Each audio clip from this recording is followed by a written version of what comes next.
8, right? 9, Yep. 10, 11. Yeah, I got smart and Put the countdown. I put the clock on my phone. I was like, well, that was, who's thinking? I am. I'm thinking. Sometimes I think. Sometimes I don't. Sometimes you 20 feel seconds. like a nut. Sometimes you don't. 16, 15, 14, 13, 12, 11, 10.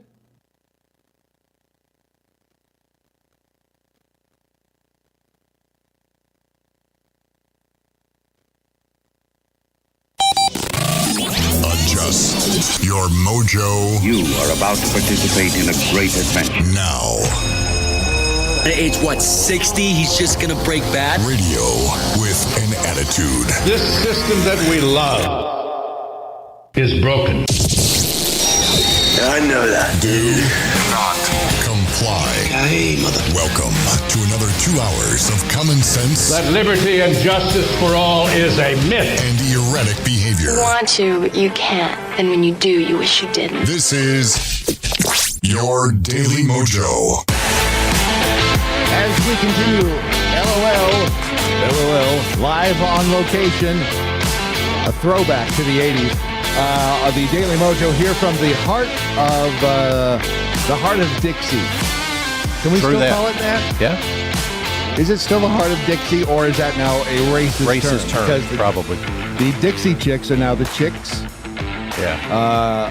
Lady Antebellum now is Lady A. I wonder if they ever settled that lawsuit with the original owner of Lady A, the black chick who was Lady A, and they decided that they didn't want to be racist by being Lady Antebellum, so they'll they just take her. they just took her yeah, and then property. they ended up getting I see what they did there. or sued rather. Yeah, it's funny. The pathway to hell is paved with good intentions. So here we are in Tennessee. I opened up the computer box this morning, and what did I see? But the news that the Trump administration has now basically offered early retirement to 2 million federal workers, a buyout to resign. Is this not fabulous? There will be, would they say 10 to 15% they think will take advantage of it? Probably. Yeah. Yep. And there are how many? 2 million federal workers.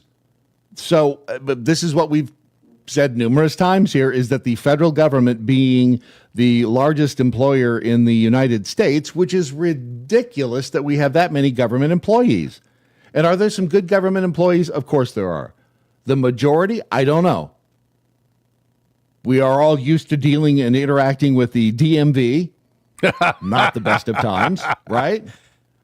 We're used to interacting with the post office. Not the best of times, although, again, there are some gems in there, and we know some. We are used to working with, on a very intimate basis, the TSA, right? It's not gay, it's TSA. Just a little dab will do you right here. How's that feeling? And so and we're also used to dealing and interacting with the Internal Revenue Service. Let me see, what other government agencies do we interact with that we generally don't come away feeling so good about our employees? See, the IRS, TSA, DMV, Postal Service. I can't think of one. DOJ. Well, hopefully you don't have to deal with the DOJ on a daily basis. That's or true. even a monthly basis. That's true. I mean, I don't ever, if I never hear from the Department of Justice, I'm okay with that. IRS. But I mentioned them. Okay. So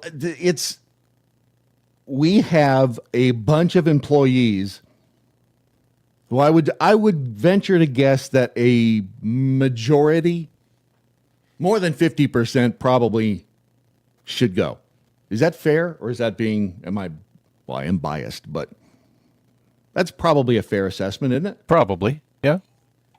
So if we could get the workforce of our country, which is a business, we don't make anything, but It's a business. If we could just whittle that down to something, I don't know, manageable as far as the number of employees are concerned, it would be fabulous. So 5 to 10% of the federal workforce, if they quit, $100 billion in savings. All full-time federal employees are eligible except for members of the military, employees of the Postal Service, positions related to immigration enforcement and national security, and other jobs excluded by agencies. According to the press secretary, Carolyn Levitt. Is it Caroline or Carolyn? People were calling her Caroline yesterday. Is she not the cutest thing? Not a freaking binder in sight. Did you see that?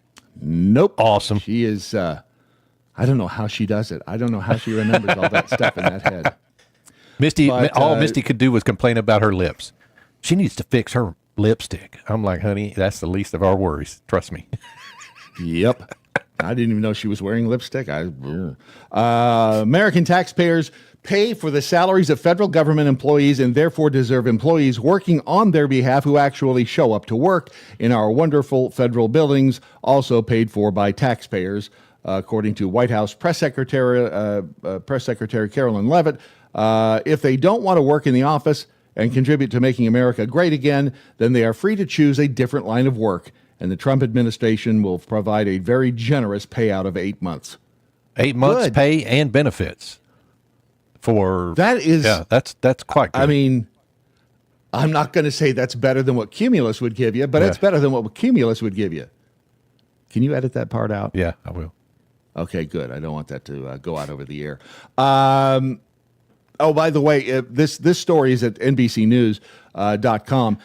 They are looking for federal workers to interview. So if you're willing to talk to NBC Universal, just send them an email at tips@NBCUni. That would be, well, it looks like nbcooney.com. NBCUNI. nbcooney.com.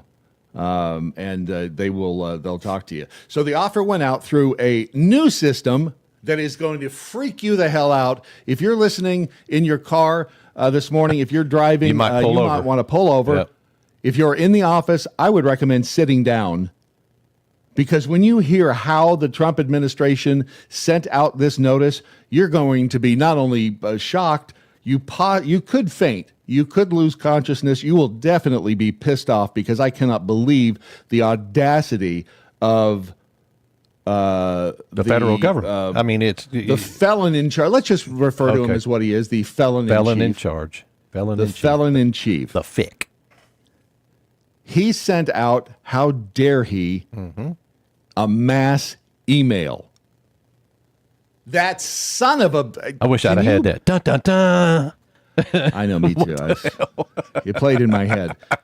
He sent out an email to all the federal employees at one. The fact that this is news, this is a new system that allows the president, the executive branch, basically, to email everybody, all federal employees at once. Yep. Is that cutting edge or what?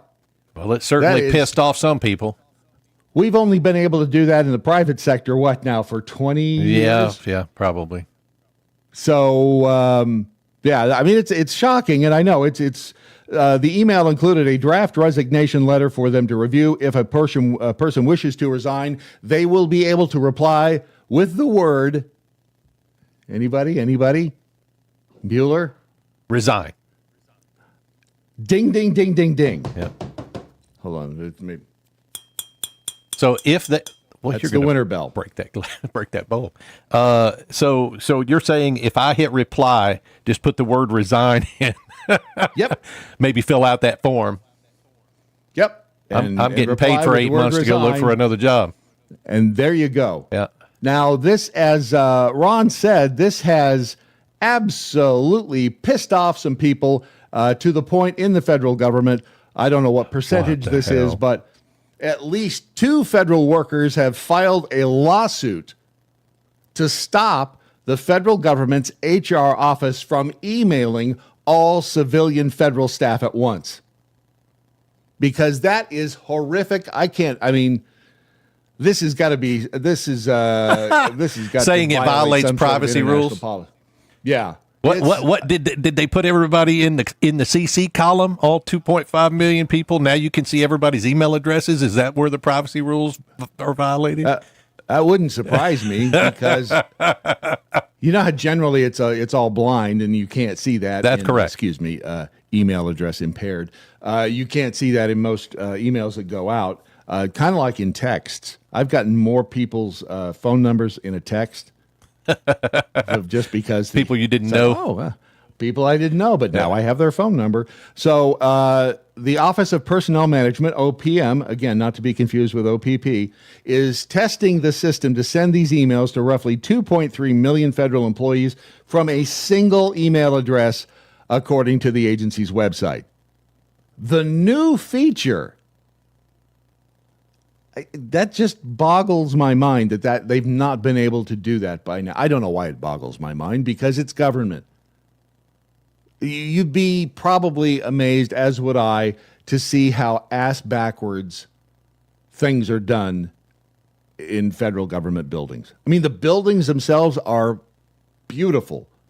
Was it the Bureau of Labor? No, it was wasn't it the Postal?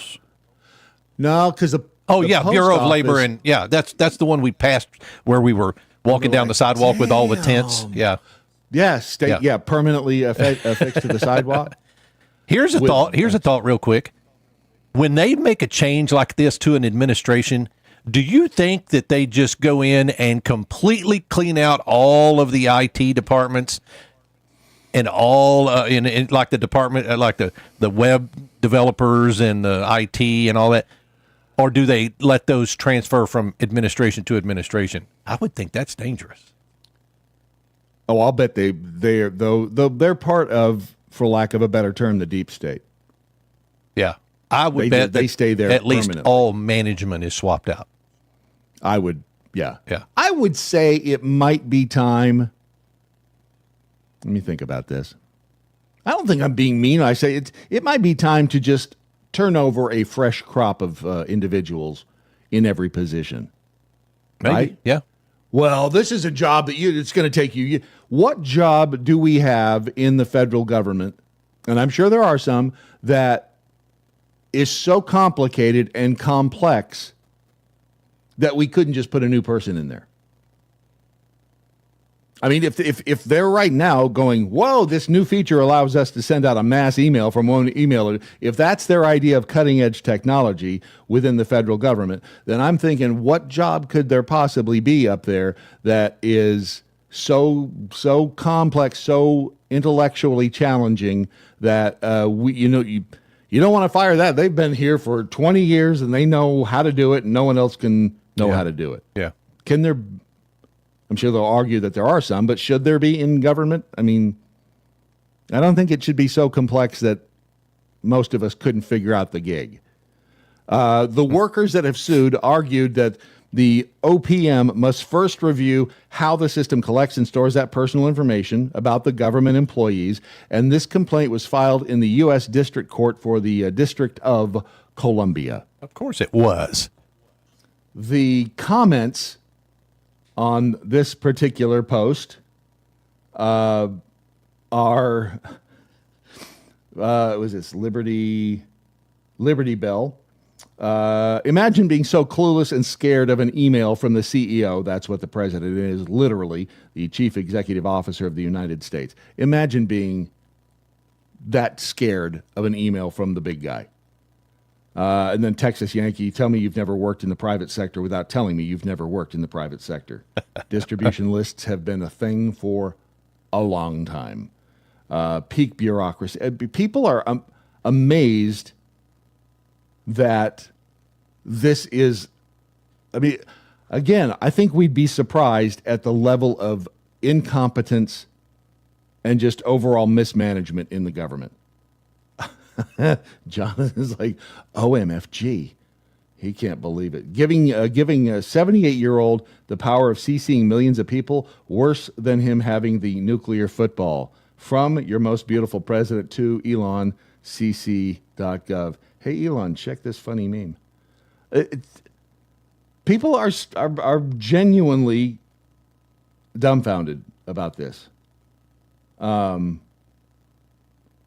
Was it Packham 2.0? Even I call BS on this. All their interactions are done by email. What a bunch of Karens. And that, again, it's the cushiness, and we've all heard the stories about how cushy the job is, that you have to go into the boss's desk and take a dump on it to get be fired. Yeah. Right. And this chick from, was that yesterday we played? Yep. Fired for assaulting the employee at work. She was fired for lying about it because they caught it on camera. Right. She did. The one that got fired wasn't even fired because she assaulted somebody. She was fired because she lied about it. I put a poll out on the X over on the Twitter and just asked if Trump is doing. How did I phrase that? After week one, is Trump doing everything you'd hoped he would do when you voted for him? Yeah. Yeah. So far, 95% yes. It's he is moving at warp speed in making these changes, which is great. Yeah. So far, I have no problem. I don't think. And even Tom Homan said, "Yep, we're not moving fast enough on the getting people out of the country on the deportations. We got to work faster." How much faster could you work? I mean, was it 1,500 in a day? Although, if you do the math, if you figure out how many people are in this country illegally every day coming in, right? Yeah. What did he say? His estimate was during the course of the past. And this is just during the course of the past 4 years that we have had 10 million. Yeah. Oh yeah. Illegals come through the gate, and you extend that backward to. Well, how long have they been? Forever, since the 80s. We might be dumbfounded by the number of illegals in the United States. It may be, let's see, what was the census was 330 million people in the country, right? Right. That was the official census number. And I've said, it's probably closer to 400. So would it be a surprise if we had 70 million illegals here? No, not even, no. Golly. Yeah. That is a lot of illegals. Yeah. That's a lot of people who have broken the law. The first act that they was breaking the law. See, and then you got the complication, though, of those who have been here since, I don't know, 20, 30 years. 1995. Yep. Yeah. And have had kids. Yep. Yep. See how effed up this thing gets immediately? Because what about those kids that were born here in 1995? Are they citizens? Yeah. Because she said her parents were illegals, right? No, I think it was her grandparents. I think her dad was born here, but then. Okay, yeah. All right, but even look at that one. Yeah, yeah. If her dad's an illegal, or if his parents were illegals, does that mean he's an illegal and then she's an illegal? Potentially. This is a mess. Yeah. There's going to have to be. I'm tired of compromising and doing, because again, when we compromise, we give them an inch and they take all 9, and it's difficult to know. I mean, how far do we have to cooperate? We're going to have to do something, because you can't say if somebody was here, came here illegally in 2000, 24 years ago, had a kid, that they've all got to go. This is a complicated issue. It's not going to be solved easily or quickly, but they're taking the right first step, I think. Get rid of the people who are here, who are violent criminals, or who are criminals, period, and that extends to the people who just came over illegally, who did not follow the rules. They shouldn't, and they've been warned. How many years now have we been crying about it? So it's not like this is a brand new thing. Anyway, I would love to have your opinion as part of the conversation. Use the hashtag what I learned today on the socials, and you can tag us. I am Real Brad Staggs, except no imitations, and at Real Ron Phillips on the other side over there. On the X, Shy Boy in Iowa says they probably can't remove the workers because there's probably a union contract that prevents it. And again, why do we allow and should we have unions in the federal workforce? In the federal workforce. I don't get that. I mean, technically, if you really want to drill down, technically they're self-employed. Technically, yeah. Right? I mean, if the government is of we the people, and you go to work for the government, you're working for us, which is you. Well, yeah, your tax dollars are paying your salary. Right. To some extent. So, again, it's not an easy... I don't think we're going to get this entire problem fixed by 2030 or 2050. It's a work in progress. But should we have labor unions with the federal government? I don't think so. But I might be able to be convinced otherwise. I'm not sure, though. Stinky Biscuit, they do that with every social problem. There isn't any problem. There isn't any problem. The problem is so big, it's too late or too big to do anything about it. Yeah. Yeah, they do. They kick the can down the road until it becomes so big that there really is... It's a massive, and it's going to cost a lot of money to get this done. Pickled Squirrel says, I can't wait until the hammer of reality hits these federal employees after the 8 months. They'll be lucky to get a fraction of the benefits, sugar. That's true. And over in the Daily MoJo chat room, all the usual suspects, Beach Girl and Mystical Creature, and frankly speaking, Jolly Citizen is in there, and Joyful Soul. Fake Zoe, Morning Mojo fam. And Beaver sent me something yesterday that hang on a second. There's the chat room. Let me see if I can, I can't remember if we said anything about this on the program, or not, but the dude who, the J6er who was shot and killed in a traffic stop. I think we talked about it briefly before the show. Yeah, I don't think we talked about it on the show. Yeah. Or maybe we did. I mean, because we talked about the fact that he resisted arrest. And look, yeah, PTSD is a real thing, if you ask me. I've experienced it for various reasons. But, this guy was in jail. Now, I think you said he wasn't in jail for very long. He wasn't in for like 4 years. Months. And it was a misdemeanor, wasn't it? For him, probably. And so, again, you're going to have a certain percentage of these people. It's... But, I mean, he was dealing with D.C. prison guards, and apparently they're all Muslim assholes. So... I guess I never really thought about that, but until we... until we talked to Jeff, to Jeff McKellop on, when was that, Friday? No, Thursday last week? Last Thursday, yeah. Okay. And thank you, Dark Magneto, for... That's the bell. For the $5 tip over there. He gave us the tip over in the Rumble chat room. Selena Gomez, grandparents, her father, and her. Error carried forward. Okay. But it gets complicated at that point because Selena Gomez, obviously, I say obviously, I'm assuming she pays her taxes and stuff, has the Social Security number, and it has been a contributing member of society, arguably, for most of her life, if not all of her life. I don't know.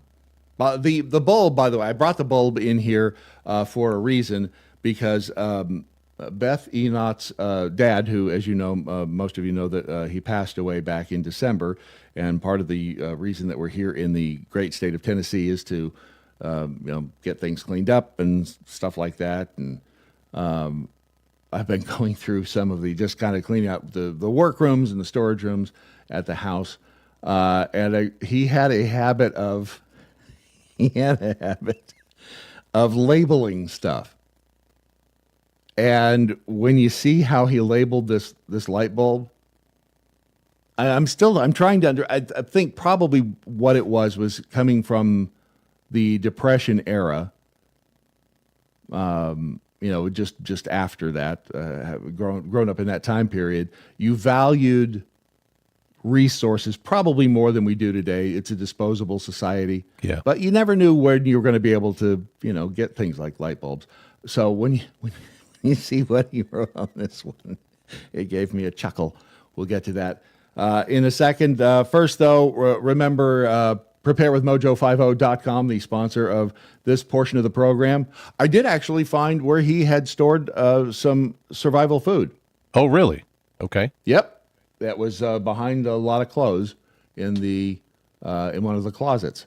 If you have not yet purchased your survival food, I would do so. I mean, we've gotten into a false sense of security, and this happens every time that we have someone in charge who we think might be stable. Although we should start talking to the wackadoodles out there who have TDS. If they think everything's going to go to hell in a handbasket, we should be telling them about the emergency food supply, right? Probably. I mean, they think that Trump is going to push the button on the nukes and whatever and destroy the earth. So if you have TDS, I would recommend you get some emergency food. It makes sense. It makes sense for anybody, really, just to be ready for whatever insanity might be headed down the road. And at preparewithmojo50.com, you can right now, I think, is that still the let's see, $300 offer for the 4-week? Less than $200. $197, less than $200. Less than $200, and you will have the peace of mind that comes from knowing, much like Jan and Ray Staggs, that there's food in the closet. Never quite figured them out. But go to preparewithmojo50.com. Be ready today. It's preparewithmojo50.com. The Daily Mojo. Welcome back to the Daily Mojo from the heart of Tennessee, the heart of Dixie in Nashville, or close enough to it. Brad Staggs, Ron Phillips. Just put real in front of both of our names, and you can find us on the socials. I was mentioning the light bulb, the bell. You're right. I'm going to break this, aren't I? Yeah. At some point. But Beth's dad would label stuff, and then he, again, having grown up in the Depression era, they never knew when they'd find another, like, for instance, a light bulb. Like, I guess maybe they were expensive back then. And so this a used light bulb here, or is this one that's been put on the shelf to be used? It says it looks like it's been used. Not burned, but is a little dim. And it was in a bag with a bunch of other light bulbs. So I guess... So it's not burned out, but it had gotten dim. Right. Okay. It's just dim over time, much like us. But it will give you light if all else fails. Yes, okay. Right. If there's an emergency, use this light bulb. Yep. Put this... If you got no light at all, this will give you a little bit of light.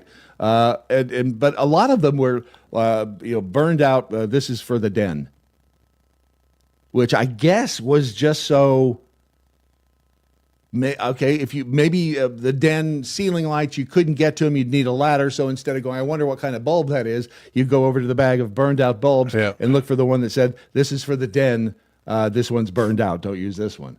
And then you'd know which one to get before you went and got the ladder.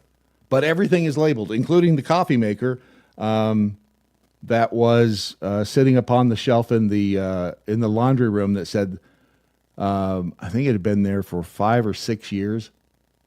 Not broken, still works. so not in use, but still works. It's not in use, but it's it's up there because I've been in purge mode for years. Just get rid of stuff because you move enough times and you realize all you're doing is lugging crap from place to place. Yep. And it gets old really quick. And so, I've been getting rid of stuff, and they had the opposite mindset of hang on to things because you never know when you're going to need them. which nothing wrong with that. But I got a chuckle out of the not burned, but it's a little, I'm thinking about putting this, just gluing this to a little pedestal because it's kind of a cool shirt. Not burned, but I'm a little dim. Makes sense, doesn't it? We have Phil Bell coming up a little bit later on in this portion of the pro. Oh, an update.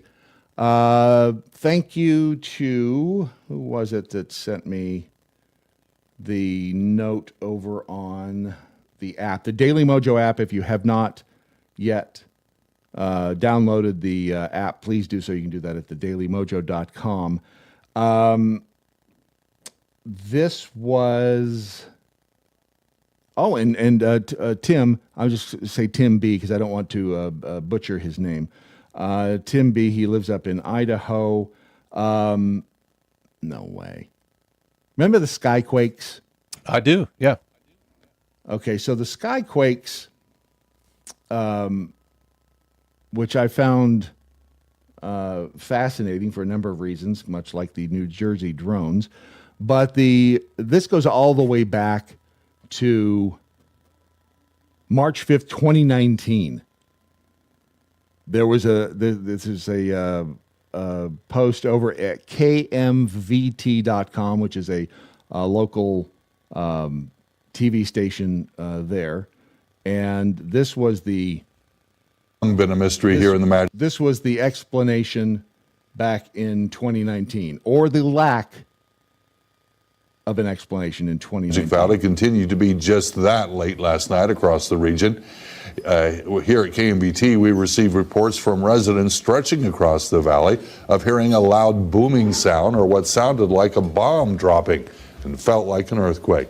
This event led to wide speculation among viewers and even ourselves as to what could be the cause of the boom last night. And we reached out to an expert in the area. Can't tell you what it is, but I can tell you what it isn't. And what it isn't is it's not an earthquake. If you actually pay attention to them when they occur, they're acoustic, they're sound waves. It's not actually the ground shaking, although sometimes the sound vibrations can cause a little bit of rattling in your house or in a structure or something like that. He said his best hypothesis is that the booming sound was caused by an activity at the Sailor Creek bombing range or perhaps due to a training exercise by the Air Force. KMBT spoke to the Air Force and the... Yeah, hold on. Before we hear what the Air Force said, what do you think the Air Force said when they spoke to the Air Force about, could it be them? We had no supersonic aircraft in the air at that time. Let's see what they said. Survey said. Office of Inspector General there, and we're told there were no active Air Force aircraft in the sky during the time of the boom. Yep. Well, then that's how did you know they were going to say that? They always say wasn't that. Wasn't us. Wasn't us. Are you tired of your 9 to 5? Was not us. I have a seat. Sorry. Yeah, they always say that. That's what. Yeah. Yeah, we don't know what it was, but it wasn't us. And Tim just sent this. I've not seen this myself, so we're going to discover this together. East Idaho News, the headline reads, "Mystery Solved. This is the source of the loud boom sounds in Jefferson County." I can't wait to see. I can't wait. I'm guessing, from the looks of the picture anyway on the post, it looks like they're going to say it's fireworks. Which, come on. I mean, we all know what fireworks sound like, right? Mm-hmm. Dateline Rigby, after months of wondering what was causing loud boom sounds across Jefferson County, we finally have an answer. According to Jefferson County Prosecutor Paul, okay, this is weird, because that is Tim's last name too. Now, they're either related, or that's a common last name. Butikofer?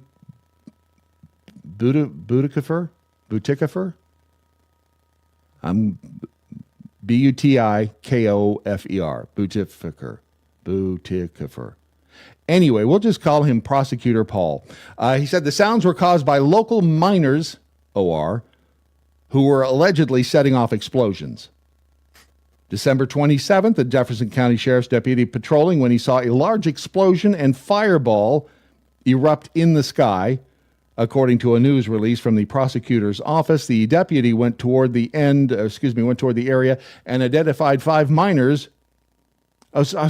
Minors like not like coal miners, but minors like kids. Identified 5 minors who were involved in creating the explosions. The kids would fill milk jugs and similar containers with gasoline and place them near tannerite, a brand of binary explosive targets used for firearms practice. You're familiar with tannerite? Yes, right? I am. Yeah. Ron? That stuff is cool. There's a lot of YouTube videos out there of people shooting tannerite. Iraqi veteran 8888 will put that around like washing machines and stuff and just blow them to shit. It's amazing. Miners would then shoot the tannerite, causing it to ignite and in turn ignite the gasoline, creating a large explosion and fireball. Prosecutor Paul says the kids have been identified and educated on the dangerous nature of their actions and have received appropriate consequences through the juvenile system. Their names were not released.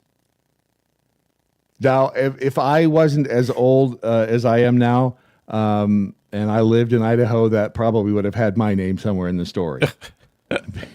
Maybe that's something that my friends and I would have likely done. However, I mean, so that's what's happening going back to 2019. So for 6 years, it's been, or is that something completely different back in 2019? Because these booms have been happening for a while, and you even heard the dude, the professor of acoustic science or whatever he is, saying it's not the earth moving, it's just sound waves. But wouldn't the tannerite and gasoline, wouldn't that cause, that would cause some sort of earth shifting? I mean, because it would obviously be on the ground. Yeah. So it would cause some sort of even if it's slight, it would still be some sort of would you call it seismic? Some sort of ground activity. So I don't know. I guess this is possible, but I'm not sure. I don't know how I feel about that, but maybe, just maybe that's what started that's the answer of the mystery. Yeah, and even Tim says, I have my doubts on the explanation. I haven't heard them myself, but seems like an unlikely story. Yep, it kind of does. We are all of a singular mindset, are we not? It does seem like the more they lie to us, the more it seems like we can tell when they're lying. Let's see. Out in LA, is it proper yet to criticize the leadership in California? I don't know. I haven't gotten the email saying that we can do that yet. But the Daily Mail, there's a headline here. The grim video exposing LA Mayor Karen Bass lies to Trump that the wildfire rebuilding can begin right away. Apparently people are not being allowed back in their homes. Yeah. Still, without a police escort.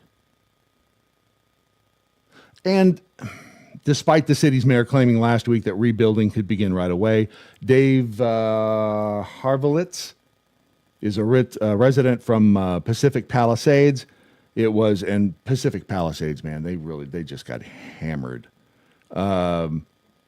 He filmed himself speaking with Army personnel who were still blocking access to his street on Saturday.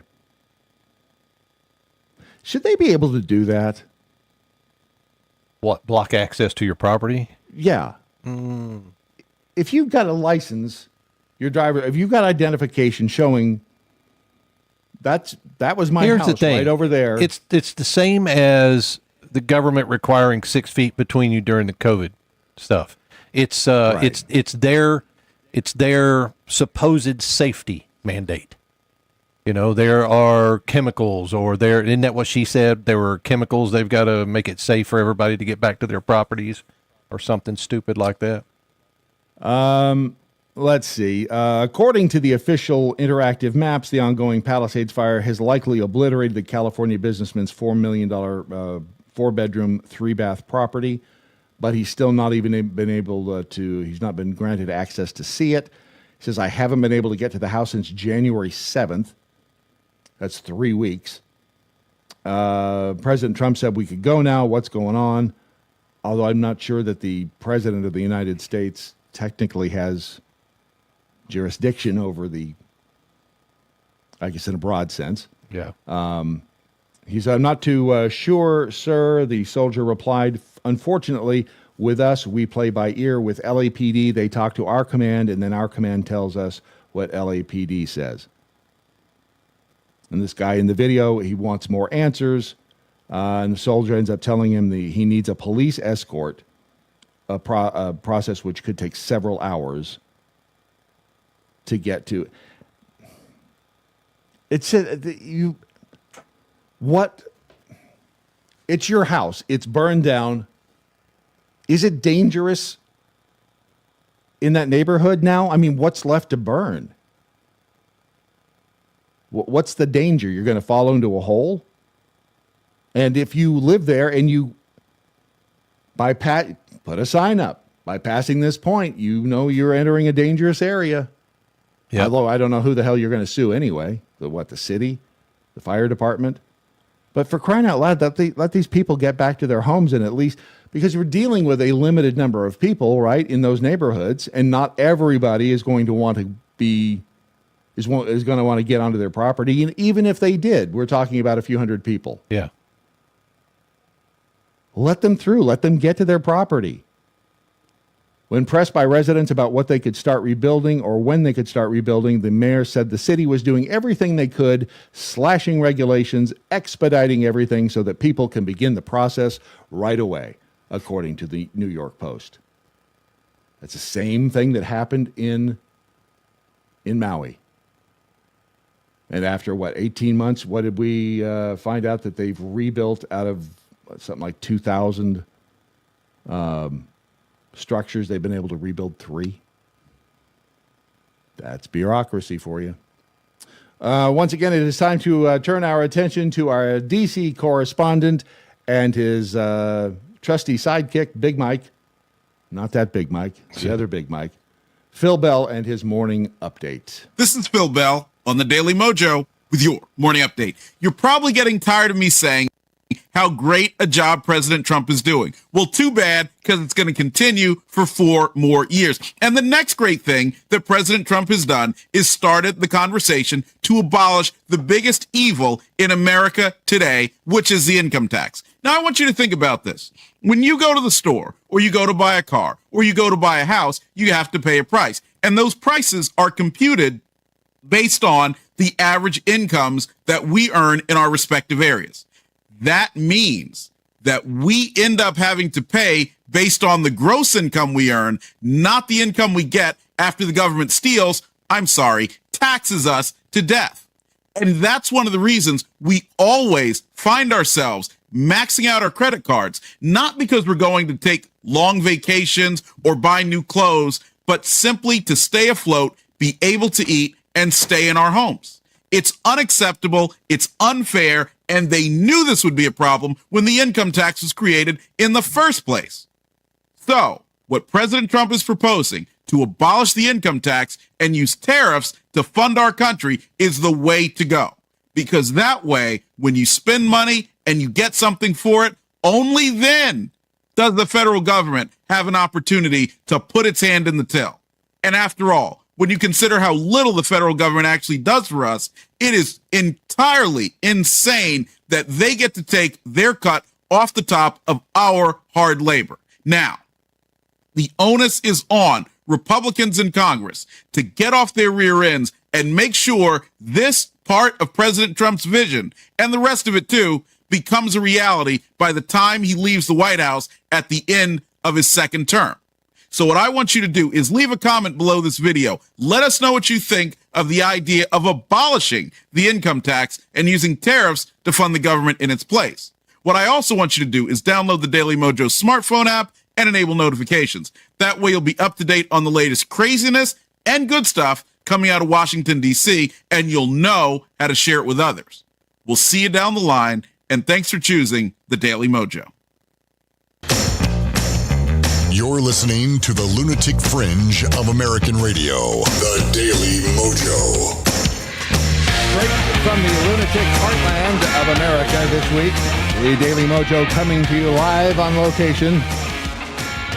LOL, lots of love from Nashville, Tennessee, or close enough to Nashville, Tennessee. Got to deal with some small town cops last night. Why do small town cops have an attitude? Did you get pulled over? No. They Beth Enot is a cop magnet, and yeah. So if you're ever going to go out drinking, don't go out with her, because she just every cop within a 5-mile radius is just right on her. No, is she like Beth Gone Wild? Is that what we're talking about? Well, not even necessarily. There's just something about, maybe she has a tracker implanted in her nasal cavity or something that is somehow tuned to the police frequencies. Because if there is a cop within 5 miles and she, I don't know, changes lanes without a signal, they'll find her. I mean, they're wow. And they just we were actually in separate vehicles going. We were on Conference Drive, I think, going. It doesn't really matter. There was a giant 18-wheeler. It looked like it had stalled in the middle of the street, something. Anyway, so it wasn't really clear what we could do, go around it or so. She pulls up and she rolls down the window, and I learned this secondhand, and says, "What?" And he starts screaming at her, "Why didn't you do what I told you to do?" Wow. I didn't see what you told me to do. That's why I'm rolling down my window to ask you what should I do, which is probably the reason you're standing in the street telling people. And if you would like people to see what you want them to do, how about you shine a little light on yourself and not be standing in the dark? Oh, and how about not being a dick? Yeah. Just my thought. I don't know which city. It was the local PD, but for crying out loud, just don't be a dick. How's that for the first rule of thumb? Especially when you're dealing with people on the road in the evening, on the street. I managed to make something that asked the cop not to be a dick. Did you see that? The card. All right, so I have thoughts on it, and you want to show it? I don't. Can I show it here? You don't have to show it. No, I don't. I just don't have. I don't think I can get it to that machine to show it. Sorry. And I'm not sure I can do it either. Hang on a minute. Let me look. But I'm gonna save it somewhere. Can I do it with this? Nope, I can't. I'll work on it. Hang on. Anyway, it's a great. And these are not available yet. Correct. I have one person that bought 25 of them. Yeah. Okay, so they're the Fourth Amendment cards. So far, my only comment so far is so many words, but it may not be. There may not be that many. And if these are I don't know words that I agree with the so many words. I think these are words that you probably. If a lawyer would recommend these words, then yes, because that's essentially what you're going to. So anyway, do you want to read it? Hang on a second. I'm looking for it. I think I've got it here. I have it right. I have it in front of me. If you want me to read it. Nope, I can show it on the screen right now. Give me just a second, and there we go. All right. So it's a card on the front of it. It says, "We the people, Fourth Amendment. Present or read politely. Keep it brief. Seek legal advice." Back it says, "Officer, I respect your authority and comply with lawful orders. I assert my rights under the Fourth Amendment and do not consent to any search of my person, vehicle, or belongings. I am not refusing to cooperate. I am exercising my constitutional right to remain silent and to speak with an attorney before answering any questions. If I am not being detained, I would like to leave. Otherwise, please let me know if I'm free to go. Thank you for understanding and respecting my rights." And I mean, I made them for this person so that they could pass them out. This was a request, and I think we had talked about this on the show not too long ago. But whoops, sorry, that was not what I wanted to put up there. That's what I wanted. But this could either be handed to the officer or read, And if you feel like this is what you need to do if you're pulled over, then the cards are available. You'll note that I didn't put anything on this card about made by, order by, order more here and that kind of shit. Right. Well, you don't want to paint a target on yourself? What? I mean, I don't know that it's illegal to sell something like this. I mean, I don't anticipate that it is. I just think it's important if somebody feels like they need this. How would that be illegal? Because you're I mean, it is my Fourth Amendment, right? Basically. Yeah. Right. It's your Fourth Amendment right. And the last time the Constitution isn't illegal. But this is brought on, the need for this is brought on, and we back the good guys, the good cops. And I think a good cop would look at this and go, understood. I do still have some questions for you. Are you willing to answer the questions? You know what I'm saying? Like the Marine they pulled over in Nevada. Yeah. Hey, where you going? The fishing expedition that ended up losing the Marine almost $100,000 that he didn't get back for 5 years. Yeah. And had to take them to court. And you know what? If we hadn't dealt with that kind of crap, we wouldn't need this kind of crap. Yeah. Yeah. So until we return to some balance of trust between law enforcement and we the people, then there's going to be that the getting to know each other phase again. And I know again that there are good cops, and you never know. I will just say this: if you want some of those, they're $6 each. It's $3 per side on the engraving. $6 each. Let me know if you want one or more. Just send an email to me. You can send it to either ron@thedailymojo.com or ron@romikadesigns.com. We'll get you handled. They're not on the website to order. You have to send me an email. There you go. So the sponsor of this portion of the program. And it's too bad that we've gotten there, but if these, and I know as a cop, you don't know when you come up to a car if you're going to be dealing with a dick or not. Correct. So when you I felt like it was written and if you read it correctly, it's a respectful response. It is. Yes. Yeah. Right. As long as you go, yo, pig, dickhead. Bitch, Yeah. Reading it. Yeah. Let me read you something and shut up. Be respectful. If we can, and we all have to get back to that point that we are somehow respectful to each other in society, because this is not sustainable the way we're going. We're going to end up annihilating ourselves. Much like, what's the chick's name? Tiffany Henyard.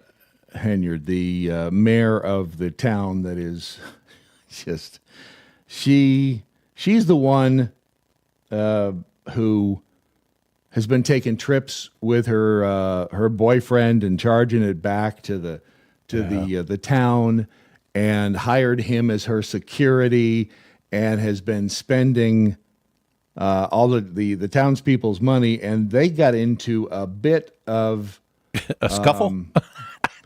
A scuffle is a good way to describe this. And her ratchet ass jumped right in the big middle of it. That's funny. Lost her wig and everything. So here's just a little bit of the fight, if you will. Whoa! Leave him alone! Get this! There she goes. Tiffany is in there. Tiffany is in there. Holy shit. Beat his ass! Beat his ass. I'm sure. I mean, who doesn't like to see a good throwdown every now and then? Was this in a city council meeting? Yeah, I believe so. Hang on, let me find the story behind it. Where did the verbiage go? It was at a meeting. I cannot. I'm just going to have to back out of this and read it from there. the Adiah Brown and critics of her administration and decided to... Which there are many, by the way. Yes, there certainly are. But they got into this big old pissing match, and they started attacking a speaker that told her, "You gone, bitch," at a township meeting. Okay, somebody says, "You gone, bitch." Do you get up and start beating on them? Not ordinarily. I mean, but not ordinarily, but Ratchet Tiffany, you jump right in there. If you are at the end of your rope, if she and the comments, it's the comments on this. This was the Thornton Township Board meeting involving her and her associates. The incident reportedly started when the activists insulted Henyard, leading to the physical altercations. This is the XAI summary. Witnesses and media captured the chaotic scene, which involved Henyard's boyfriend and other attendees in the conflict. The event follows criticism and reports of mismanagement concerning Henyard's administration. And what kind of ghetto shit is this? How is a mayor acting like this? It's called ratchet. Looks like a Chuck E. Cheese video. I can't believe she hasn't been removed from office. Some people will bitch, but won't do anything beyond that. Classy. As always, what to expect. What a freaking psycho. Well, she won't be mayor of the year. Not a good look for a mayor. The Waffle House goes to City Hall. How classy. Hey, don't you be dissing Waffle House. Waffle House, good stuff. If you they're got building no teeth. one right down the street. I represent that remark. Waffle House is a great place not only to work, but to eat. Is it? You just have Is you've it? never been. I've never been to a Waffle House. You cannot talk shit about Waffle House until you've been to a Waffle Denny's House. is bad enough. I don't want to go to a Waffle House. Did you get the Grand Slam last time you were at Denny's? It doesn't matter what I got. The last time I went to Denny's, it took an hour for me to get it. Because apparently nobody knew what they were doing in that store. So it's Denny's. Yeah. Denny's is not on the same level as Waffle House. Stephen Miller was on. Is he the chief of staff? He's one of the dudes in the administration. I can never get their titles straight. He was on CNN with Jake Tapper, and Jake Tapper and he were having the usual discussion. And Jake Tapper tried to bring up the old tired trope of these illegals are doing jobs that Americans don't want to do. How long are they going to try to beat that one into the dirt? So here is the complete interchange between Jake Tapper and Stephen Miller, and it is delicious. To a question about, because one of the reasons that President Trump got elected, according to President Trump in an interview, I think it was with Kristen Welker of NBC, was because of grocery prices. Not the only reason, but a reason, high prices, inflation, especially at the grocery. The Department of Agriculture says that between 2020 and 2022, 42% of crop workers were undocumented immigrants. And in many cases, as you know, these migrants do jobs many Americans do not want to do. Jeez. So how does President Trump make sure that the effort to deport people who are not in this country legally doesn't end up hurting Americans who want safe borders, absolutely, but also don't want to see even more higher prices in groceries? First of all, how long did it take him to get to that? So wait. Way too many words. You're going to make grocery prices go up because you're stopping the illegals from picking lettuce? That's the argument? Okay. Well, I mean, I'm sure it's not your position, Jake. You're just asking the question that we should supply America's food with exploitative illegal alien labor. Right. I obviously don't think that's what you're implying. Only 1%. Schwack, first of all. Was like a big old. Jake did really well keeping his composure at that. Yeah, because he just got bitch slapped like nobody's business right there. Good for you, Stephen Miller, number one. Of alien workers in the entire country work in agriculture. The top destination for illegal aliens are large cities like New York, like Los Angeles, and small industrial towns, of course, all across the heartland, as we've seen with the Biden floods. None of those illegal aliens are doing farm work. Those 30,000 illegal aliens that Joe Biden dumped. You know, the big lettuce crop in Manhattan. There's a huge, I don't know if you knew this, but there are acres of lettuce heads growing in Manhattan, and we need the illegals in downtown Manhattan just to pick all that lettuce. Otherwise, it takes over the entire island of Manhattan. It's horrible what would happen without the illegals. Yeah, I'm talking about the ones that are. But I'm explaining this. It's important to understand. No, you're kind of changing the subject. I mean, I'm talking about the ones. I will give me 30 minutes. I'll go as deep as you want this. I'm explaining to you and your audience. Yeah, we don't have 30 minutes for you to tell us the story. We just want a good soundbite that makes you look bad. Yep. That's what we're looking for here. And Stephen Miller's like, no, bite me. Yep. No, I'm going to explain it to you. I'm talking about the ones that work in the agriculture industry. I'm you explaining can come back to you and we your can talk audience. about the ones in the cities. I swear. I'll do the whole answer. The illegal aliens that Joe Biden brought into our country are not full stop doing farm work. They are not. The illegal aliens he brought in from Venezuela, from Haiti, from Nicaragua, they are not doing farm work. They're in our cities collecting welfare. As for the farmers, there is a guest worker program that President Trump supports. Over time as well, we will transition into automation, so we'll never have to have this conversation ever again. Right. But there's no universe in which this nation is going to allow the previous president to flood our nation with millions and millions of illegal aliens who just get to stay here. And we are especially not going to allow a subset of those illegal aliens to rape and murder our citizens. So we are going to unapologetically enforce our immigration laws, and as I'm sure you will celebrate, we are going to unleash the power and might of the U.S. government to eradicate the presence of transnational threats on our soil. Boom. Boom. I love how he assumptively closes Jake Tapper. And I'm sure you can appreciate, because if Jake says anything against it, he's an ass. Jake, I'm sure you're not insinuating that and fill in the blank. Yep. I mean, it's just nice to see some common sense in charge. Yeah. For a change. And maybe saving the country that is $37 trillion in debt some money at the same time. And maybe, just maybe, stopping crime on the streets. Cesar Chavez, the farm workers union leader back in the 70s and 80s, they hated the illegals coming over. He would take his crews down there to the border, and they beat the shit out of the illegals coming across. Yeah, because they were taking work from them. The illegals are just that, illegal.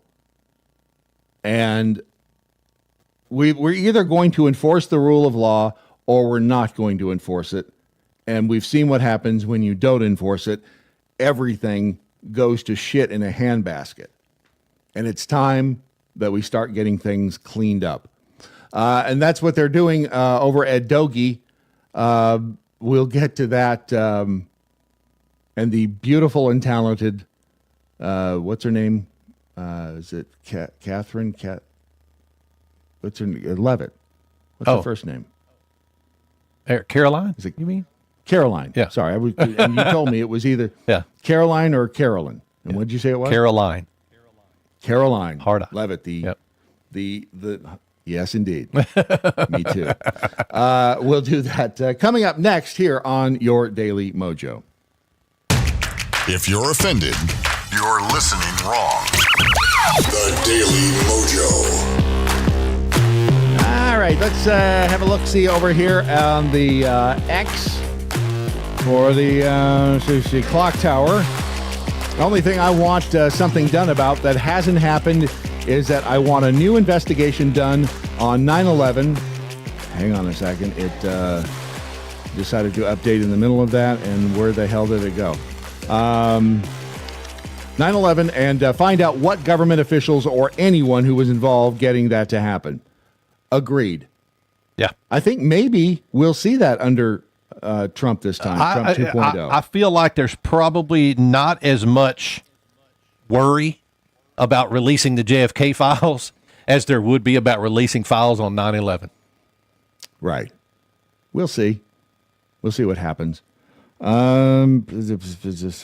Free-range prisoner says former government officials, former for a reason. All the All the more reason to call your senator today. Yeah. And again, it's time to get people in office who are actually willing to do the work of the American people. I don't know, from a common sense standpoint. Yeah. And not simply have people in positions because of what's between their legs or who or what they sleep with. Or what the color of their skin is. Yeah. Good grief. How is that even a discussion? I don't get it. Tech Golden Age Rue. Criminal aliens are getting all their expenses paid free of charge. Why would they want to work? This is the problem. Yep.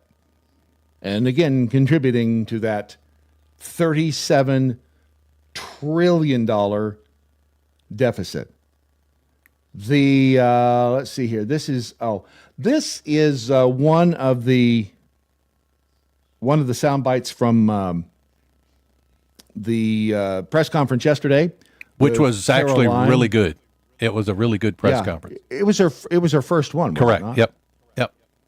And so here is Caroline Leavitt from the podium, talking about $50 million that went to something unusual, and we have an explanation for it. Just during this pause, DOJ and OMB have actually found that there was $37 million that was about to go out the door to the World Health Organization, which is an organization, as you all know, that President Trump, with the swipe of his pen in that executive order, is no longer wants the United States to be a part of. So that wouldn't be in line with the president's agenda. DOJ and OMB also found it's Dogie. That there was about to be 50 million taxpayer dollars that went out the door to fund condoms in Gaza. That is a preposterous waste of taxpayer money. So that's what this pause is focused on, being good stewards of tax dollars. There you go. $50 million was headed out the door to Gaza for condoms. And it sounds crazy, right? I mean, that sounds like a crazy thing to... She is a breath of fresh air. She is. She was obviously nervous. She was, but she is. But for her first, she did well, and don't remember her flipping a damn page in a binder at all. No, she could actually do the job, say all the words in the right order. She's cute at the same time. I'm sure she has a $900 haircut as well. But looking over at this is at Israel Hayom. I'm probably not saying that right, but. State Department ends the Gaza program that Hamas, again, when you think condoms, what do you think of? Sex, babies. Yeah, baby. Not in the case of Hamas. Hamas, and if they wanted to put them on the ends of the barrels of their gun. Nope. Okay. The Jerusalem Post, condoms, and this is from February of 2020. 2 years of explosive condoms launched from Gaza towards Israel has left the powerful IDF perplexed. 2 years after the Palestinians first started launching flaming kites and other IEDs like condoms and balloons into the south, the phenomenon has yet to abate. It started with kites with burning rags or embers attached to them. 3 months later, booby-trapped balloons and condoms began to be carried east toward the south, carried by winds coming off the Mediterranean Sea.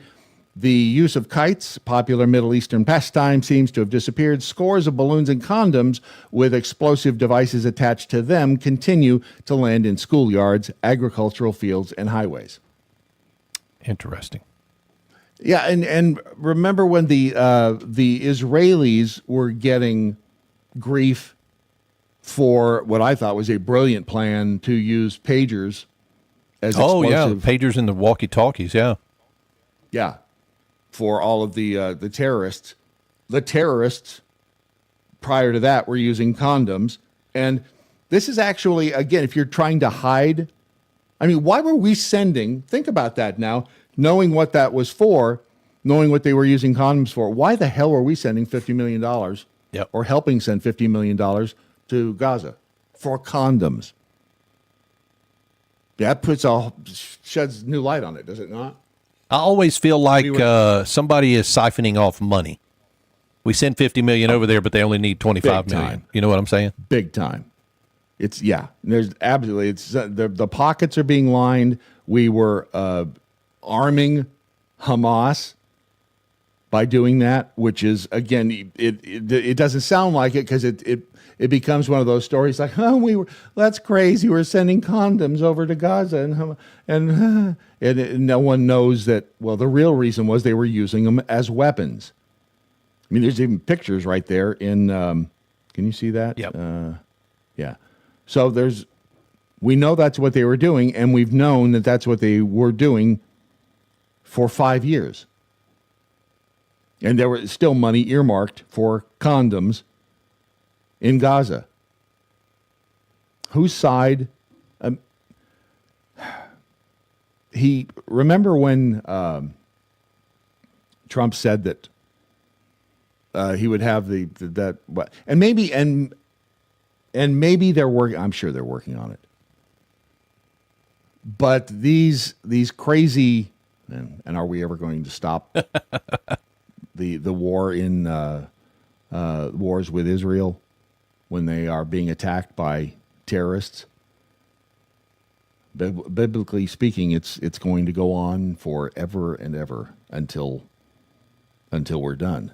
So, but in the meantime, I think we should come down on the right side of history, but that's just me.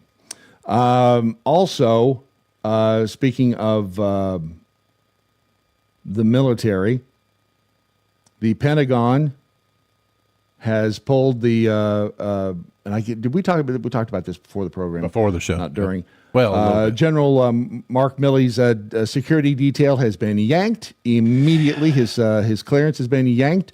He may actually have a star plucked from his shoulder arm. boards. Yep. And the other thing is they removed the second and final photograph or portrait of Milley from the Pentagon. He is nowhere to be found. They're erasing him, which in many ways may be more painful than going through any sort of a trial. To be erased, especially when you have an ego, is a pretty stiff sentence. What were you going to say? No, I was going to say that the story on Fox News is that he's directing the new acting inspector general to conduct a review board to determine if enough evidence exists for General Milley to be stripped of a star in retirement based on his actions, quote, to undermine the chain of command. When he mentioned to Woodward, I guess Woodward's the guy, Bob Woodward, that wrote the book, War. Right. He said Milley told him at a reception at the Willard Hotel in Washington, D.C. on March 6th that he believed Trump was a, quote, fascist to the core. And that seems a little bit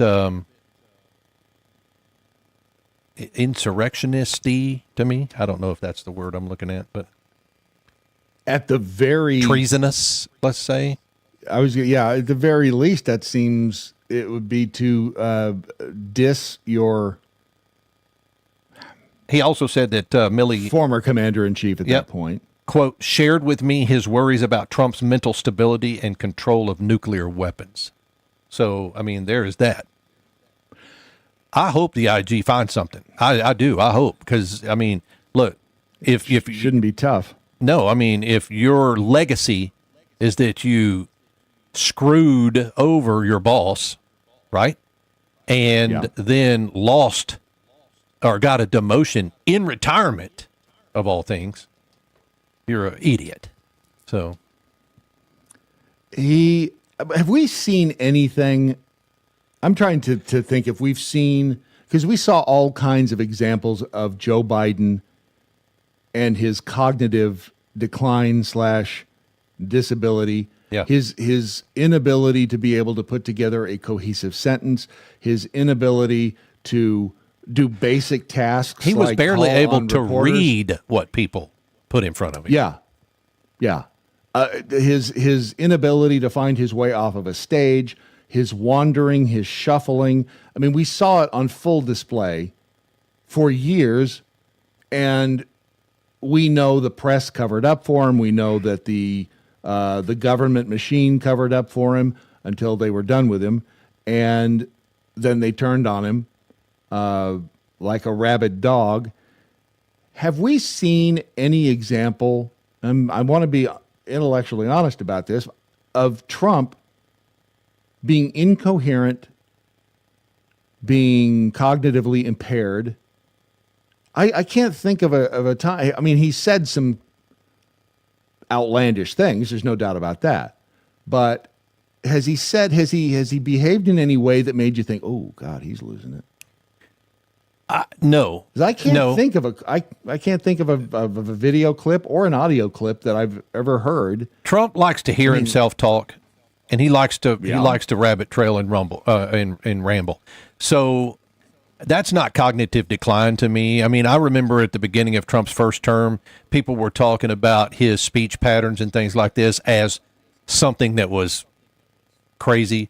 But Trump is a showman, and his speech pattern is such that he's self-promoting all the time.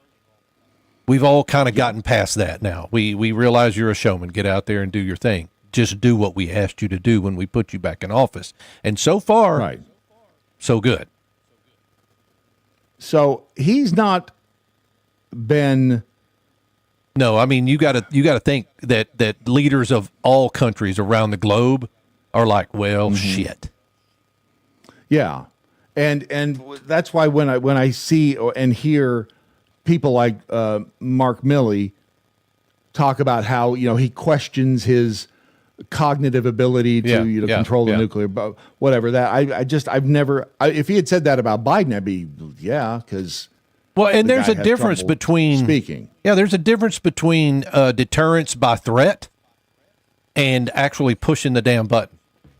Nobody wants him to push the button, but I feel like Trump would be one of those people who takes it all into consideration and then goes, you know what? Look, somebody's going to, and there are people pushing back now. I get it. There are other countries going, you know what, Trump, kiss my ass. But who? No, I mean, there are people, what's the people from Greenland? You remember the guy who said, F Trump, in the middle of his speech? He's like, Trump, I just want you to hear this. F you. I mean, it was like I've paid so little attention to the people from Greenland. It makes me sad. Hang on a second. The people from Greenland or the leadership in Greenland are like, kiss my ass, you're not doing that, that kind of thing. And they're pushing back. If Trump wants Greenland, he'll take Greenland. It's not that big a deal. But we're not going to. I mean, the United States is not going to reach out and take Greenland. I doubt that's. I doubt it's ever going to happen too. But it's fun to hear. It's fun to listen to him talk and get them all riled up. Same thing with what's his name in Canada, who's no longer what's his name up there. So. Right. He resigned. And Trudeau. Yeah. So if I think Trump does things like the Greenland and the Gulf of America and the 51st state, Canada. Yeah. Right. And to get the Main Street, he's like tossing a flaming bone to them. Yep. And they go chasing that down the street. Yep. And then he goes over here and sends out the mass email to all of the federal saying, guess what? You're fired. Or, so they start running down these nothing burgers and they're not around to cover the real story. Trump's not the greatest orator in the world, but this dude is not dumb. No, I don't think he's dumb either. And he can continue to speak extemporaneously and make sense. Yeah. When you say he's not the greatest orator, I mean, what does it take to be a great orator? Right now, I'm being a great orator, right? I mean, I'm just stringing words together. But does it mean you can read a prompter well? Does it mean you can speak off the top of your head about anything? Does it mean you can speak without being questioned for 60 minutes? What does it mean? He communicates well. The thing that I like about Trump, one of the main things I like about Trump is that he doesn't have a problem giving you what's on his mind when he answers your questions. Yeah. I mean, this guy has been more available to the press in the first 10 days of his office this time than Biden was in the 4 years he was there. But it's so much so that I read a story the other day that the press are like, oh my gosh, we gotta protect the American people from all of this information we're getting from Trump. It's overwhelming. Yeah, it's here is another interaction between Caroline, hard eye. Once you said a hard eye, I went, oh, I can attach that to something dirty. And Caitlin Collins. Happened on Friday night. The administration fired several inspectors general without giving Congress the 30-day legally required notification that they were being fired. I think only 2 were left at DHS and the DOJ. And then yesterday we saw several prosecutors, I believe 12, fired from the Justice Department who worked on the investigations into the president. As you know, they are career prosecutors, therefore they are afforded civil service protections. How is the administration deciding which laws to follow and which ones to ignore? So it is the belief of this White House and the White House counsel's office that the president was within his executive authority to do that. He is the executive of the executive branch, and therefore he has the power to fire anyone within the executive branch that he wishes to.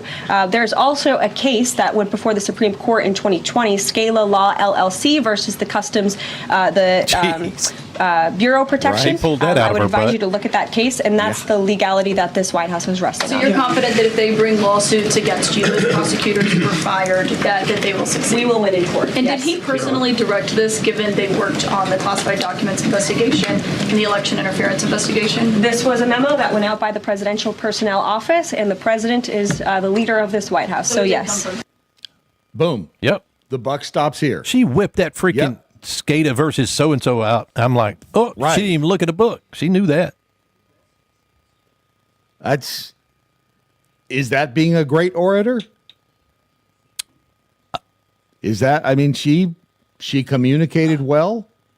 I would say, yeah. I mean, communication makes a great orator. Can you communicate and get points across? Yes. Biden could not do that. People were always wondering what he was saying. What is he talking about? Who the hell is corn popping? Who gives a shit? Right. He would get lost. And even when he was cognitively unimpaired. And this whispering into the mic. That used to piss me off just because I'm like, you freaking weirdo. And he would talk, the stories he would tell about the kids rubbing his leg and the hair on my leg. And blah, blah, blah. I mean, he wasn't a great orator ever. No. And he became less so as the years went on. And, by contrast, again, Barack Obama and Bill Clinton. Both great orators, if you ask me. Good communicators. W, not so much. Not so much. Reagan was a good communicator. I mean, Reagan was brilliant at it. Yep. George H.W. Bush, not so much. He always pissed me off when he'd talk because he was like the school principal. He rubbed me the wrong way. Unlike it's funny when Caroline, you say George H.W. Bush, Dana Carvey pops into my head. I know. Dana Carvey did a better George H.W. Bush than George H.W. Bush did. But the things in the White House press room are going to change, and I think the press overall is obviously they're going to have to change because they're dying. Jim Acosta has made a bold career move and choice. I mean, he did not want to be, and we talked about this yesterday. He didn't want to be relegated to the graveyard shift, so he made the big announcement yesterday, and here it is. Hey guys, it's Jim. Hey. And let me just say this, I've had quite the day. But as you could see earlier today, this was my last day at CNN. And I did want to jump on Substack Live here for a moment and say, welcome to my new venture. I'm going independent, at least for now.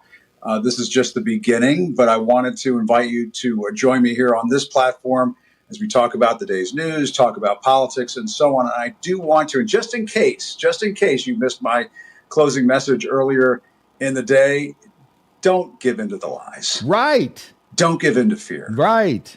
Hold on to the truth. Yes. And hope. Right. And we'll keep this conversation going. Yeah. Great to see all of you here. We'll talk some more soon. Yep, sure will. So Jim Acosta is now over on Substack. You can subscribe to him, and he may have enough people following him that he can make a living at it. I don't know. And good for him. He's probably making more money than we are, which again is fine. Pretty sure you're right. Yeah. So, but the being intellectually honest really is we're speaking the truth. I don't think Jim Acosta is so good at that. He has Trump derangement syndrome. Why did CNN decide to bury him? And is it because of pressure from Trump? I mean, was this personal? Because I don't necessarily agree with that. I don't think the president should be able to. But if it was CNN going, well, we know that the president doesn't like this guy, so we don't necessarily want. Yeah, to that's have him on our different. team. That's different than getting a call from the White House. Right. Yeah, I do not. Yeah, don't support the White House calling saying you got to get rid of Acosta. But Acosta is a dick. Isn't he the one that grabbed or wouldn't let the microphone go? Yeah. That's just being a douche canoe right there. So if he does everything that way, then good riddance. But the press secretary yesterday announced some new procedures and rules for the White House press room, and also gave us the explanation for the drones. And we will do. Do we have a? You need to make a hole somewhere. Yeah, I do need to make the hole. APR coffee. If we had the. That's right. Thank you very much. Yes, sir. And if you go to AmericanPrideRoasters.com, again, the best boutique coffee, the original boutique coffee, without the bougie boutique price. Bougie did remind me, happy birthday to Jeffy. Happy birthday, Jeff Jeffy. Fisher's, yeah, he is 116 or 15. I lost track after the century mark, but so wish Jeffy, I think it's 106. Let's go with 116 today. And he would love. Well, he's catching up on gift. whiskey. I like that. Whiskey, you're old. How old's whiskey? Is he 118? I don't know. I'm sure he feels like it's a lot of the time. Let's see. How old are you? 104. Yes. Okay. 104. Good for him. So, be a fine birthday gift for either one of them there at AmericanPrideRoasters.com. If you're offended, you're listening wrong. The Daily Mojo. Let's see, over in the Daily Mojo chat room. Hold on a second. Rumble chat room. I've been ignoring them this morning. In the Zoom room up there, we got whiskey and... I see it, Lep. Thanks. Is he passing notes in class? Yeah. And I see Erica and I see a beaver. So I know there's a beaver in there at the same time. Hang on a second. I've got to get this thing. Introducing the Ungun, the non-lethal. What in the world is that? I don't know. And I couldn't get it to stop. Make it stop. E1 Guru over in the Rumble chat room. Happy birthday, Jeffy. I hated Obama's cadence. It was like listening to a president that spoke in haiku. Yeah, he did. He had this. Yep. Timmy says I'm hot as hell at 70. Nice. They would be hot. Anything above like 68 now? Look, John's handling his stick today and his sweet tarts. Good man. But is he handling his sweetheart stick? Well, yeah, I saw it. There's no... he threw it out there, showed it to everybody. Just doesn't have quite the same effect. Not my dog. When Miss Levitt hears something stupid, she giggles a little, cracks me up. It's the Dark Magneto, the Homo Gay Bob Moppet, couldn't communicate. No, she couldn't. And I think we all know who we're talking about. And she was the poster child for DEI. Yeah, as a matter of fact, Misty walked out while I was watching Caroline talk yesterday. Misty walked out, and I said, that's our new press secretary, and she's not a DEI hire. So right. She's hot. And then Misty goes, she needs to fix her lipstick. It's outside her lips. Potential. She has chub potential. What'd you say? She Chub? does need chub potential. She needs to put the cake down. She kind of a little chubby. Is that what you're saying? Yeah. Nah. Yeah. I mean, it's there. You can see it in the cheeks. Just saying. Well, I feel like I have to, you have to keep her. You can't just fawn over her completely. Because that would look unseemly, would it not? Michaela's mom. Plus, he was going against his commander-in-chief, period. Yeah, the Milley thing. That's just, you just don't do that. I mean, here's the thing that struck me. I was watching Pete Hegseth arrive at the Pentagon after his swearing in. There's a video out there of him arriving at the Pentagon. And you know who was there to greet him? A man that he worked for years. The 4-star general who is the chairman of the Joint Chiefs. I can't remember his name, but when he got out of when Hegseth got out of his vehicle, smart salute right there from the general, shook his hand, and I hope that Hegseth is accepted by the military members at the Pentagon as the new Secretary of Defense, their boss, right? And I hope that they go along with that. And so that leads, I mean, that stems from your comment about not screwing over your chain of command, your boss. I hope they give him, the support that he needs to do what he needs to do. And we shall soon see. Yeah. This was look at her cheeks. Just let's be fair. I mean, she needs to step away from the Twinkies, just in case. I mean, she the potential. Might like Twinkies, future. Brad. It's just a future advice. Hell, I like Twinkies. I'm not saying I don't like Twinkies. I'm just, I might be nitpicking. That's all. So this was at the press conference yesterday, and the sign that things they be a changing in the press room. An update on the New Jersey drones. Hang on a second. After research and study, the drones that were flying over New Jersey. I know it's low. I'm trying to turn it up. My buttons aren't working. Flown by the FAA for research. Hang on a minute. Hold on a second. This computer is old. It's finicky. It's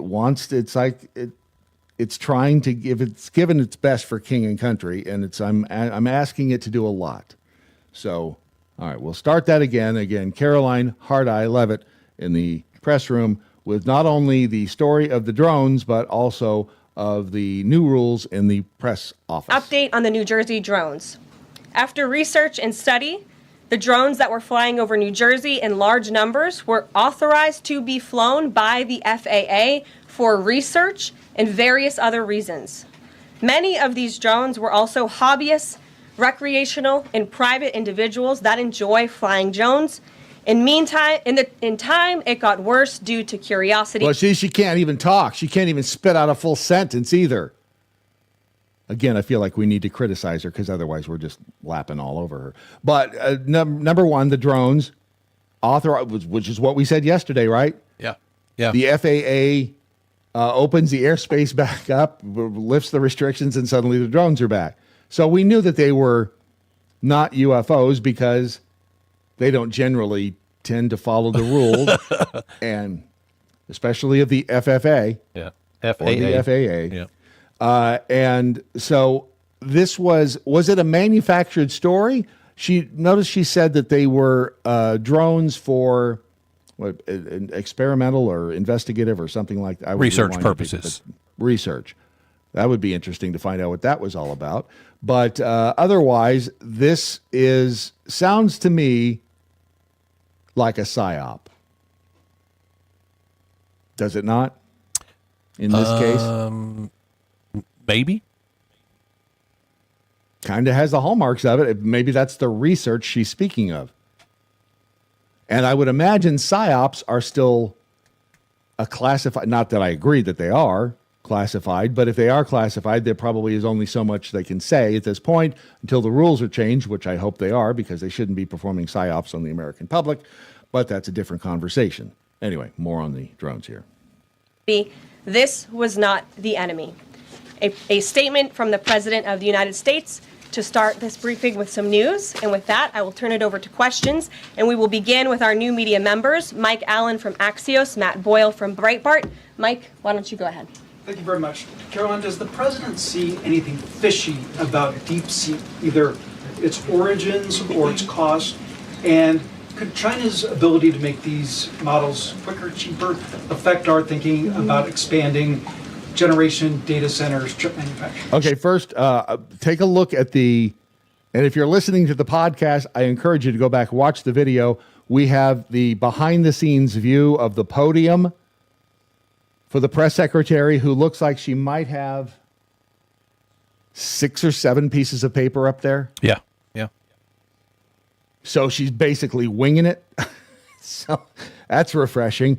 The thing that you didn't hear her say, because it's way back at the back of this particular video, is that where the former press secretary's staff used to sit over there along against the wall in the press room is now being occupied by what they're calling new media, which are the outlets that were not previously given press passes because, they were enemies of the people.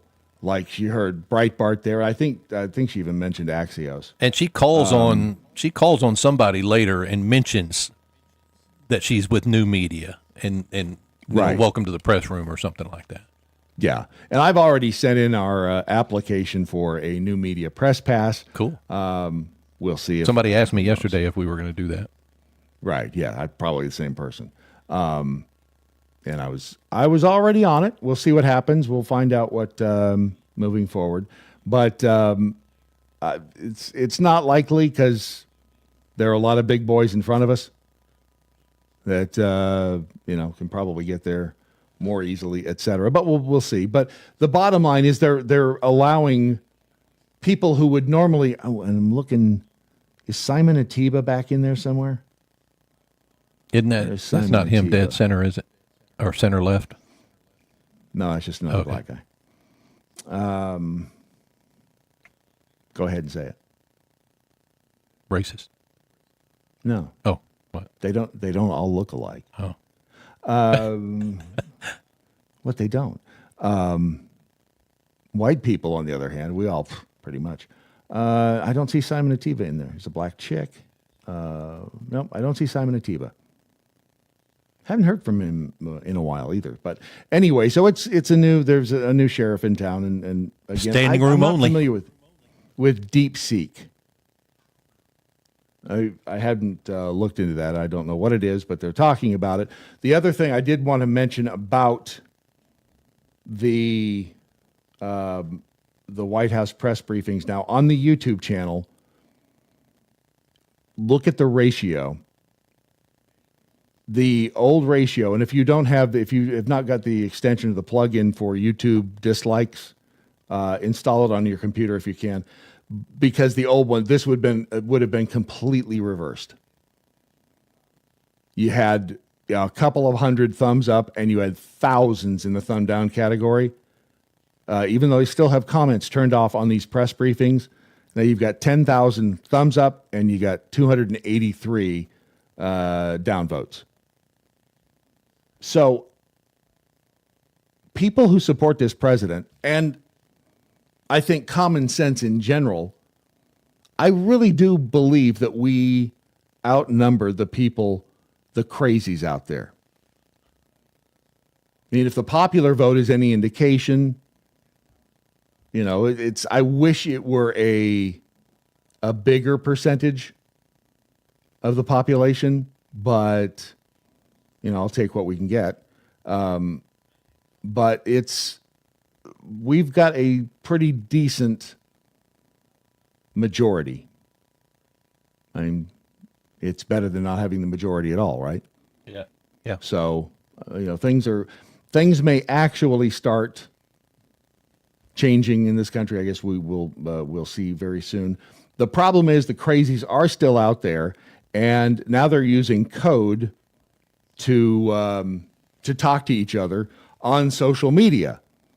And we'll tell you what the keywords are of this code that they're using. Because again, they're not going to stop. The people who hate Trump are not going to stop. It's something called Project Mayhem. We'll tell you about that next on the Daily Mojo. Sorry, that's my bad. Where political correctness comes to die. The Daily Mojo. I'll fix that in post. That's a good idea. I'm glad you're doing it, not me. Cute winter boots, by the way. Cute winter boots. That is the term that you should be looking for over on the, I think, TikTok. I've been watching I sent you the video. Yeah, that video is like 3 hours Jesse long, Michael. by the way. Oh, it's almost 4. And I'm 2 hours into it. And thank you to Audrey for turning me on to Jesse Michaels, I think is the guy's name, on YouTube. He has a video. It's a discussion. Well, let me do this and I'll tell you about that because it's fascinating and it has to do with the UFOs. But when you start seeing cute winter boots on TikTok, that is, according to this story, at least from Zero Hedge, this is about the group out there. They're trying to make it sound like a grassroots leftist bunch of wackies. It may be something more sinister than that, but these reports on social media are suggesting the phrase cute winter boots used by some radical leftists on TikTok is code for advocating violence against cis people and supporters of Donald Trump. They're using cute winter boots. Yeah, that won't turn out well for them. I'd like to think that. But again, if this is a bigger movement than, if this is is officially sanctioned the right word? I don't know. Remember, we had people in positions of power, people who were willing to shoot the president, and those people haven't gone away. We still don't know the motivation of dude on the rooftop in Butler. I can't remember his name now. And whatever happened to that investigation, the last we heard was that the family was had lawyered up. We didn't know the motivation behind it. We never really got the full story. I mean, there was a report out, but we never really got the full story of how in the hell a dude with a gun and a drone was able to get in and get past all the security onto the roof in that venue and be able to take a shot and hit the president in the head. We'd never, unless I missed it, we never got a good, reasonable explanation for that, did we? No. No. And those people, whoever it was that put him up to that, they're still out there, and they're going to wait until the time is right in their mind.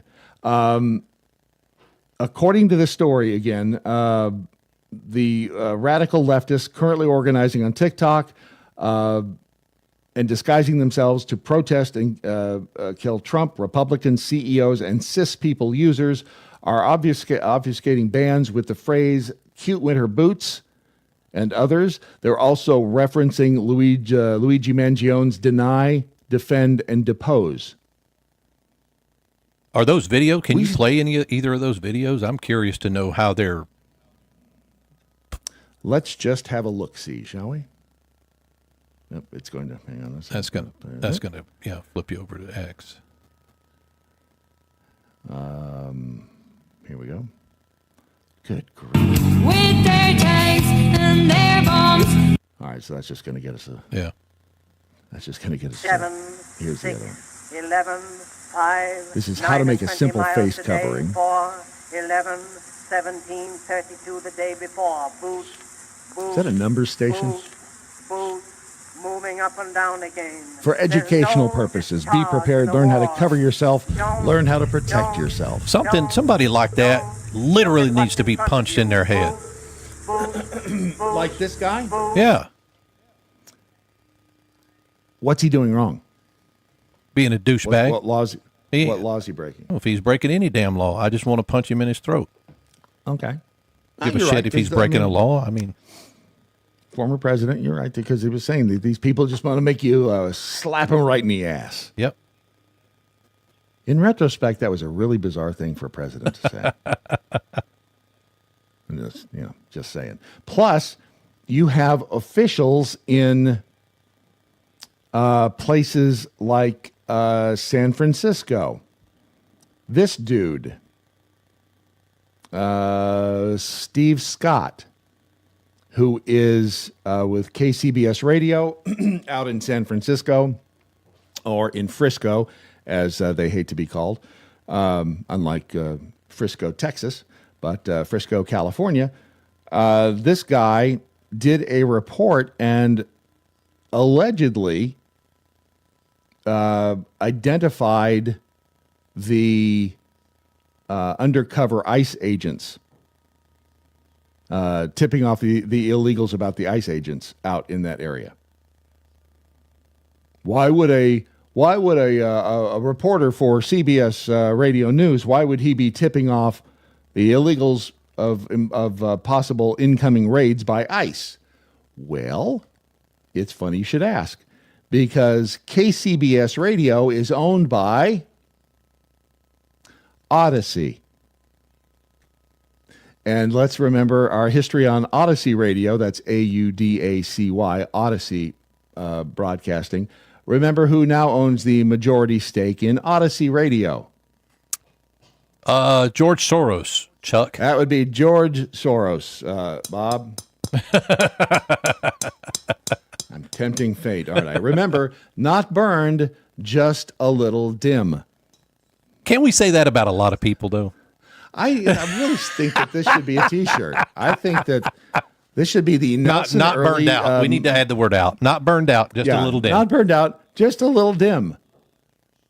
Nelson Early is going to live on in a T-shirt. I feel confident that one's going to happen, and that light bulb is going to be mounted somewhere in the back at the studio.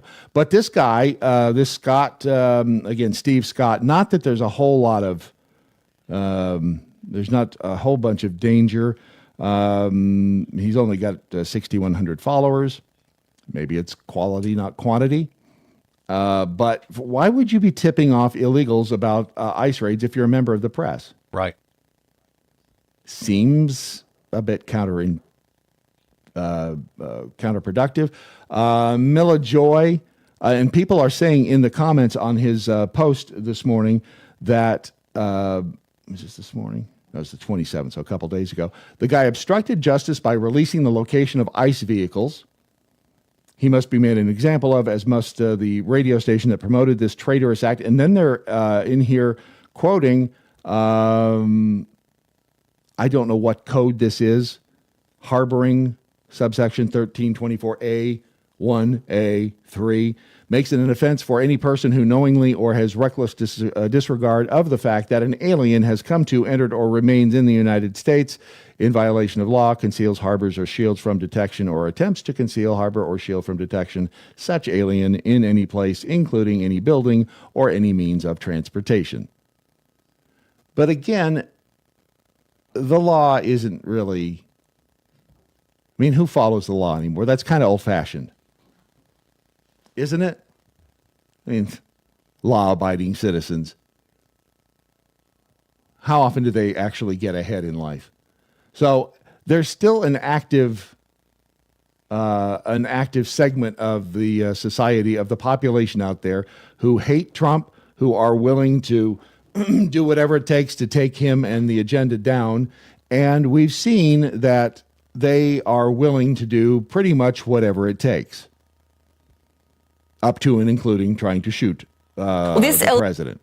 The video you just heard, I miss having all the tools at my disposal that I would really like to have at my disposal here. This was 2 weeks ago in Russia. I saw the post on, I think it was a New York Post website. It was just some random video, that one of those that plays in the background. But I researched it, and it turns out it's a real video from Russia at an airport with an This old woman. elderly passenger was trying to get a lift but ended up going around in circles when she mistook a baggage conveyor belt for an escalator. CCTV from a Russian airport shows airline staff were distracted and failed to notice the lady climbing onto that belt before being carried off into the... I know. She had a bit of a fall. Whoops. That sucked. And she's gone. Because that's what the initial video said. Woman gets on conveyor belt at airport and disappears. Yep. Wait a second. How do you do? And so, yeah, she gets on the conveyor belt, little conveyor belt that we've all seen at the ticket counter that they put our bags on, and then they disappear behind those little flaps. And she gets knocked over by the flaps and ends up flat on her back. She ended up in the baggage sorting area. She was uninjured, I should say, and she did make it to the proper waiting area. But it's not. Why is it funny? Why is it funny to watch an old woman fall down on a conveyor belt? You evil human being. How dare you laugh? That's as bad as laughing at somebody for walking along and falling into a hole while reading their phone. Even if they're not reading, if they're reading their phone, you're like, well, they deserve that. They're not paying any attention. Right? But if somebody walking along and they fall, there's something funny about watching people slip and fall. And if you, no, there's not. You're lying to yourself because your first instinct is to giggle. And you go, oh, God, I hope they're okay. But your first instinct is, I don't know, is that some evolutionary safety switch? Is that that's what I think it is. I think it's a coping mechanism. What does that help you? How it's like when somebody farts. I mean, it's a bodily function, but farting is funny as shit. I see what you did there. And you ask a lot of women, and they'll disagree vehemently with you. But it's the vomit thing.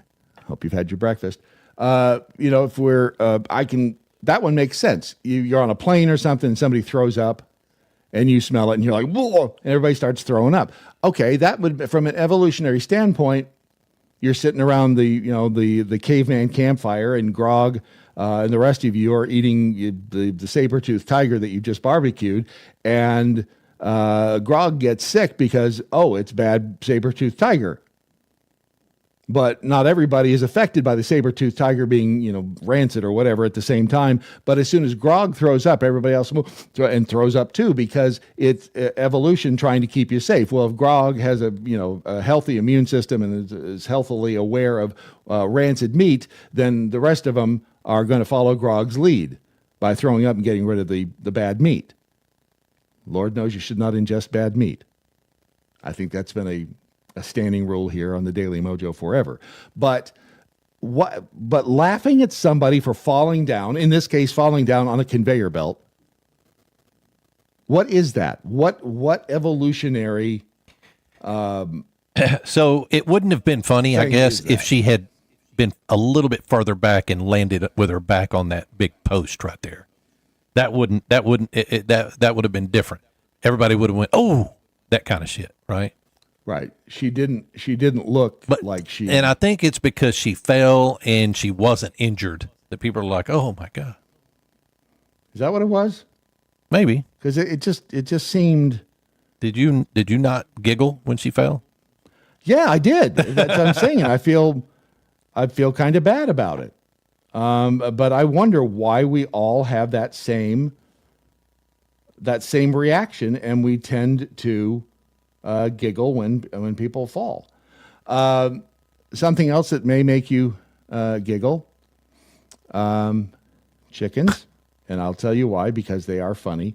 I was on chicken duty because, as you know, I'm in the heart of the heartland of America, Nashville, Tennessee, just outside, and I had chicken duty yesterday, and I recorded just some of it so you could see what chicken duty entails. They make funny noises. Hello. I speak to the chickens. Oh, I've got a check for eggs, too. Yeah. The eggs are inside the doghouse. Aha! Look, there's an egg. Chickens. Let's see if I can do this and not have it land on my head. There's an egg. And look at that. That's an egg. It came out. You know where that came from, Ron? That's an egg. Chicken butt. Yes, it did. Almost died getting an egg. Wait, I think this might be a fake egg. See, I was warned Yes, that there are decoy eggs. There are decoy eggs, and the way that sounded when you picked it up, I almost asked that. I thought so too, and I thought because I was told there are decoy eggs in there, so don't take the decoy eggs, dumbass. I'm like, well, what? How am I supposed to know the difference between a Well, you'll know because they're like a different color. They're I don't know, green or brown or something. Anyway, these are brown eggs, obviously. But I'm like, well, this looks like an egg, but it felt really solid. So I think I got psyched out about the egg. I don't think that was a real egg. I think that was a fake egg. I think it was a decoy egg. But I don't. I think. And so. Hey, Myrtle. There's the chickens. Come here. Name. Actually, she doesn't name the chickens. Chickens don't necessarily come to you when they call, I'm discovering. They don't. Yeah. They do if you do that, though. Are there any roosters in there? Hey, chicken. I saw no cocks. Okay. Only hens. Right. That's She's acting interested. What? Shut up. Let's hear you do a chicken call. I can't.